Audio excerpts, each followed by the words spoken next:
Teachers and I love you. मेरा नाम अनुपम शुक्ला है। मैं Vasudev memorial girls degree college की BEd second year 4th semester की छात्रा हूँ। मेरा आज का विषय है कोठारी आयोग।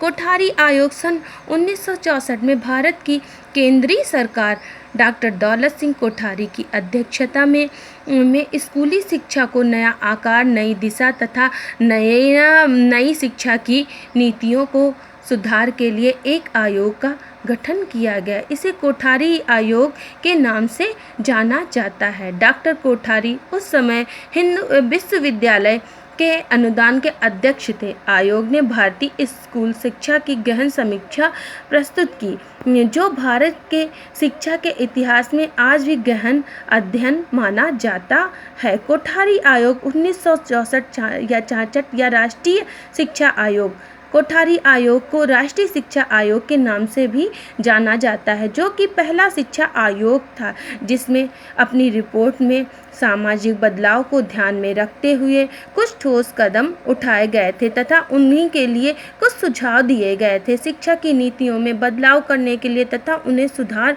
करने के लिए कुछ सुझाव दिए गए थे। उन सुझावों का वर्णन इस प्रकार किया गया था, जैसे कि आयोग ने बालिकाओं को विज्ञान व गणित की शिक्षा देने की बात कही, जो कि कहा कि सामान्य पाठ्यक्रम की अनुशंसा सामान्य बालिकाओं के अवसर को भी प्रदान करती है तथा 25% माध्यमिक जो विद्यालय हैं उन्हें व्यावसायिक विद्यालयों में बदला जाए तथा उन्हें परिवर्तित कर दिया जाए, जिससे कि आगे चलकर जो भी कोई व्यावसायिक समस्याएं हैं वो उत्पन्न ना हो सके। छात्रों को पढ़ाई के साथ साथ में व्यवसाय का भी ज्ञान होता रहे।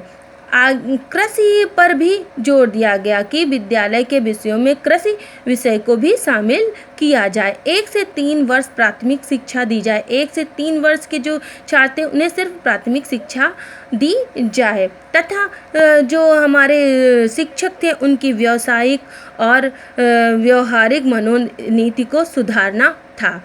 विश्वविद्यालय के अन्य विश्वविद्यालयों को खोलने की बात कही गई। अधिक से अधिक विश्वविद्यालयों की स्थापना की जाए तथा बच्चों को प्राइमरी कक्षाओं में सिर्फ मातृभाषा में ही अध्ययन करवाया जाए। उसके अलावा उन्हें अन्य भाषाओं में अध्ययन न करवाया जाए। माध्यमिक स्तर पर पहुँचते ही उन्हें क्षेत्र की जो क्षेत्रीय भाषा होती हैं उनके विषय में बताया जाए तथा उनकी शिक्षा भी जो है वो क्षेत्रीय भाषा को ध्यान में रखकर दी जाए। माध्यमिक स्तर के विद्यालय थे उन्हें 2 भागों में परिवर्तित किया जाए, 2 भागों में विभाजित किया जाए, उन्हें 2 भागों में वर्गीकृत किया जाए। नंबर 1 था उच्च माध्यमिक विद्यालय तथा नंबर 2 था उच्चतर माध्यमिक विद्यालय, जिससे कि छात्रों का वर्गीकरण कर उन्हें उनकी शिक्षा उनके आयु वर्ग के अनुसार दी जा सके, जो कि शिक्षा उनके जीवन में उपयोगी बन सके तथा इसके सुझाव के साथ साथ उनकी कुछ राष्ट्रीय शिक्षा नीतियाँ थी। वे नीतियाँ इस प्रकार थी। 24 जुलाई 1968 को भारत की प्रथम राष्ट्रीय शिक्षा नीति घोषित की गई। यह संपूर्ण रूप से जो कोठारी आयोग पर ही आधारित थी। उसमें भी सामाजिक बदलाव को ध्यान में रखने को कहा गया था। इसमें भी सामाजिक बदलाव को ध्यान में रखते हुए नीतियाँ बनाई गई। सामाजिक दक्षता, राष्ट्रीय एकता एवं सामाजिकता, समाज की स्थापना करके उनकी जो शैक्षिक लक्ष्य थे उनको निर्धारित करना, उनकी प्राप्ति करना तथा इससे शिक्षा प्रणाली का रूपांतरण कर उसे 10-3-2 इस पद्धति से विकसित किया जा सके।